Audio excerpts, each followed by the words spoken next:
At the beginning of the movie, we see a girl running through a jungle. She looks scared, as if someone is chasing her. Suddenly, we hear the sound of gunshots, and the girl falls to the ground after getting shot. The scene then cuts off, and we are taken to the story of this girl. Her name is Julie, and she is the main character of the movie. The story goes back 2 months when Julie was stopped by a police officer for reckless driving. The officer, named David, is instantly attracted to Julie's beauty. Instead of giving her a punishment, he simply warns her not to repeat the mistake and lets her go. During their conversation, David jokes and flirts with her. Julie then goes to her hotel, where she works as a part-time. She is well liked by everyone there because of her friendly nature. One of the regular customers, who really likes Julie, even gives her a $50 tip. The hotel chef also has feelings for her, and today, he asks her out on a date. However, Julie rejects his invitation, saying she is interested in someone else. In reality, she's attracted to David's personality. Coincidentally, David also arrives at the hotel. During their conversation, we learn that he is new to the city. Hearing this, Julie offers to show him around, and David happily agrees. That evening, they meet near a hotel, where David gives Julie a music box as a gift. Later, they go to a park, but the chef is also there, staring at Julie continuously. David notices this and asks Julie about him. He directly asks if she was interested in him before. Julie quickly clarifies that they were never involved and that she has no idea why he is staring at her. David seems a little uneasy and explains that he asked because he has been hurt in the past. He was in a relationship before, but his girlfriend cheated on him and he doesn't want to go through that pain again. Days go by and David and Julie continue to meet and grow closer. Eventually, Julie decides to introduce David to her mother.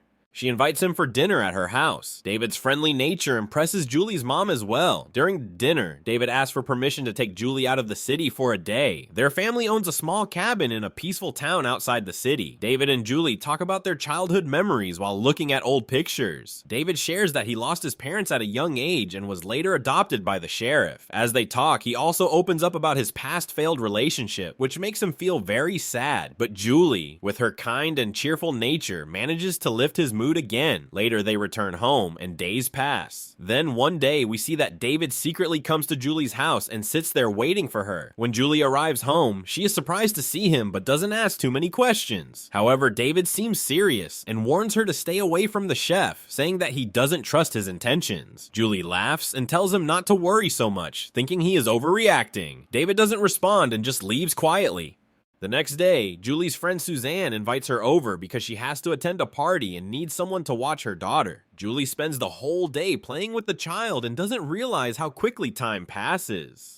Suddenly, there is a knock on the door. When she opens it, she sees David, who looks very angry. He tells her that he had been calling her for hours, and she didn't answer. He says he was really worried and insists that she come with him immediately. He also tells her that from now on, she must inform him whenever she goes somewhere. Julie finds his behavior strange, and at that moment, Suzanne returns home. Seeing her, David leaves without saying a word. Suzanne, who heard the entire conversation, is also concerned about David's behavior. The next day, Julie and Suzanne discuss over the phone whether Julie made a mistake by getting into a relationship with David. Just then, Julie receives a bouquet of roses from David, which makes her rethink everything. At that moment, Julie hears a strange noise coming from her room. When she goes to check, she finds the music box that David had given her placed in the middle of her bed, along with a letter. She opens the letter, which says, "David is in the backyard." Julie feels uneasy and rushes outside, only to actually find David standing there. She becomes more anxious, wondering why David keeps showing up unannounced. Before she can say anything, David starts apologizing in a very odd way. He picks up a rose, brings it close to her neck, and says, "I am saying sorry. What more do you want? Please, let's go on a date today."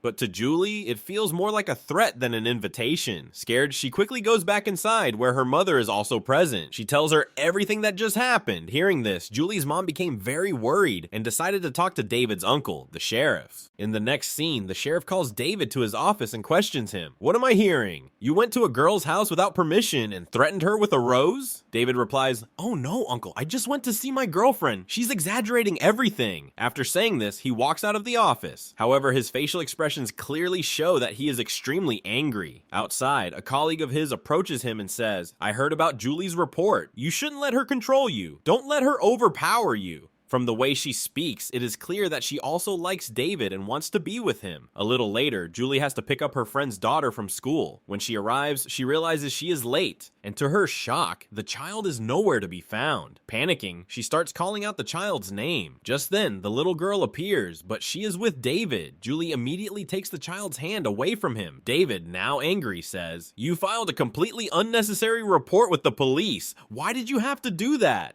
Hearing this, Julie freezes in fear. She feels like David might do something terrible to her. Scared, she grabs the child and runs toward her car. At that moment, the sheriff arrives and sees a terrified Julie and David standing behind her. He immediately realizes that David must have said something threatening. The sheriff warns David, "You don't need to go near Julie anymore. Stay away from her. This is not going in a good direction." David is furious inside, but he doesn't argue with his uncle. He simply nods and walks away. Meanwhile, Julie spends the entire day feeling anxious and disturbed. The chef at her hotel notices her stress, and after work asks her, "Is something wrong, Julie?" However, Julie doesn't say anything and leaves for home. As she is driving out of the parking lot, suddenly David appears right in front of her car. This makes it clear that he had been keeping an eye on her and had even seen her talking to the chef. David aggressively demands that she get out of the car, but Julie knows that if she steps out, David could do anything. Terrified, she immediately starts the car and drives home. As soon as she reaches home, she tells her mother everything, how David was following her, watching her, and even threatened her by standing in front of her car. Hearing this, her mom becomes even more frightened. She now realizes that things have gotten much more serious. She immediately reported everything to David's uncle, the sheriff. The sheriff decided to investigate, but he found out that David had been on duty the entire night with one of his colleagues. He hadn't even gone near Julie's hotel. This made the sheriff believe that Julie might be exaggerating things. She was so terrified of David that she had started imagining him everywhere. Day or night, she always felt that he would suddenly appear and harm her. However, every time, it turned out to be just her fear. But one day, her fear started turning into reality. First, Julie received an email from her college informing her that her application had been canceled as per her own request. However, she had never sent any such request. Studying at that college was her dream. When she tried to resubmit her application, she found out that once an application was canceled, it could not be submitted again. Still shocked by this, Julie soon started receiving strange emails sent under her own name. This made her panic even more. Trying to ignore everything, she went to work, but she noticed that customers were treating her strangely. Later, she found out that someone had spread false rumors about her in the town, saying that she drank alcohol and had bad habits. Even though these were small things, it was clear that someone was trying to ruin her reputation. David's colleague came to the hotel and told her, "You did wrong to David. Every night he comes to me crying because of you." Hearing this, Julie felt terrible. She was the one being harassed, yet people were sympathizing with David instead. The chef, who knew Julie well, overheard everything. He took her outside the hotel and said, "I think someone is after you. Keep this with you at all times." He handed her a gun protection. Then he hugged her, and as soon as he did, Julie broke down crying. She finally let out all her fear and told him everything. She admitted that she didn't want to be with David anymore and was scared that he might harm her. That's when Julie decided that she needed to find out the truth about David.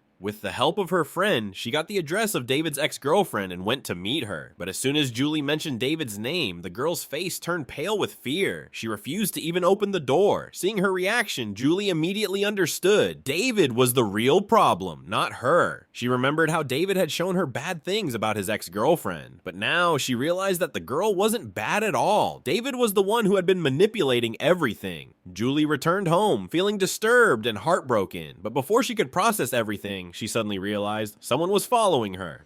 A car crashed into Julie's car, first from the front, then from the side, hitting it so hard that her car spun off the road and crashed into a tree in the jungle. Later, it was revealed that the person who caused the accident was none other than David. David pulled Julie out of her wrecked car and started threatening her. He had brought a bottle of alcohol with him and poured it all over the car, trying to make it look like Julie was drunk and crashed the car herself. David then told Julie that he was furious because she had gone to meet his ex-girlfriend. He forced Julie into his car and started driving away. Julie was terrified and had no idea what to do. To try and calm him down, she pretended to apologize. David didn't respond, just kept driving. On the way, Julie noticed two boys looking in her direction. She subtly nodded at them, hoping they would realize she needed help, but they didn't react much. After passing little bit distance, David stopped the car at an isolated location. He pulled Julie out and suddenly proposed to her. Julie knew that if she refused, things could turn very dangerous for her, so she pretended to agree and acted like she was happy to be with him.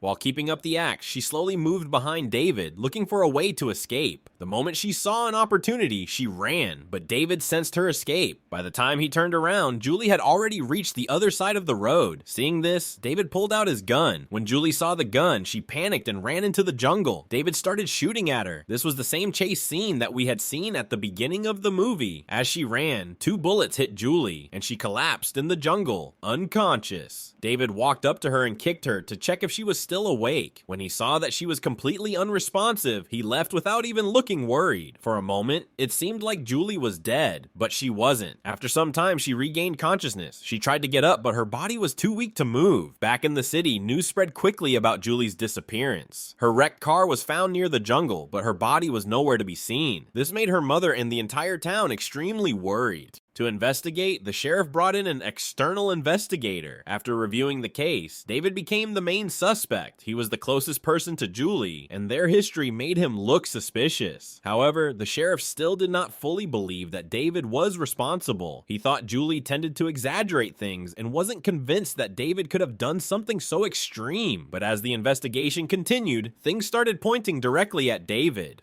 There was no doubt left anymore. The scene cuts back to Julie, who was lying injured in the jungle. 2 hunters passed by nearby, and she wanted to call them for help, but she was so weak that she couldn't even speak. At this moment, Julie started thinking about her mom. She gathered all the strength left in her body and slowly opened her eyes. At the same time, in another part of the city, Julie's mom suddenly felt restless. She rushed to the police station and told the investigator, "I know my Julie is alive. I have a very strong feeling. Please find her." She also told the officer, "When I woke up, I could hear Julie's voice." David overheard this conversation and he panicked. He immediately rushed to the exact spot where he had shot Julie. When he got there, he was completely shocked. Julie was gone. All he could see was fresh blood on the ground, meaning Julie was still alive. David frantically started searching for her, but as he was looking around, he suddenly ran into the investigator. The investigator questioned him, "What are you doing here? Weren't you supposed to be on a mission with your team today?" David, clearly nervous, quickly responded, "Yes, I was supposed to go, but then I suddenly thought of Julie. I remembered that she loves this place, so I came here to look for her." The investigator stared at him and said, "I've already searched this area. It's my responsibility to find Julie. David, you don't need to worry." For the first time, David realized that he was close to getting caught. Meanwhile, back at the police station, the 2 boys who had seen Julie signaling for help finally stepped forward. At first, they had been scared, but after 2 days of Julie being missing, they felt guilty. They started thinking, maybe this happened because they ignored her that day. So they decided to tell the police everything. After hearing their statement, the sheriff finally understood. David was behind Julie's disappearance. The sheriff immediately took over the case himself. When they went to David's house to question him, they found his house locked. He had already run away. At the same time, the investigator went to David's ex-girlfriend's house. The investigator asked David's ex for any information on where he might be, but as soon as she heard David's name, she became extremely scared. After a lot of convincing, the investigator assured her, "We won't involve you in this case. Just tell us where he might be." Finally, she told them about a family cabin David owned in a small town. As soon as the investigator got this information, he immediately informed Julie's mom. Hearing this, Julie's mom decided to go with them to find her daughter. The scene then cuts to David hiding in the cabin, but suddenly David heard a strange sound. When he went closer to check, he saw that it was the same music box he had gifted to Julie. At that moment, he immediately realized Julie was here. He quickly pulled out his gun and started searching for her. But before he could react, Julie attacked him from behind with a metal rack, injuring him badly. Just then, there was a knock on the door. It was the sheriff. The sheriff said, "David, you are like a son to me. I don't want to do this, but I have to stop you." Hearing this, David lost control. In a fit of rage, he attacked the sheriff with his gun, wounding him badly. The sheriff collapsed to the ground. Now even angrier, David went back inside the cabin to find and kill Julie. But once again, Julie acted smartly. She snuck up behind him and stabbed him in the neck with a sharp object. Even though he was injured, David still didn't die. Julie, now desperate, grabbed a hunting gun. David looked at her and said, "I am not ashamed of anything I did. I would have done this to you again and again." These words filled Julie with even more rage. She pulled the trigger to shoot David, but to her shock, the gun was empty. Frustrated and furious, Julie used the gun itself as a weapon. She stabbed it straight into David's chest, killing him on the spot.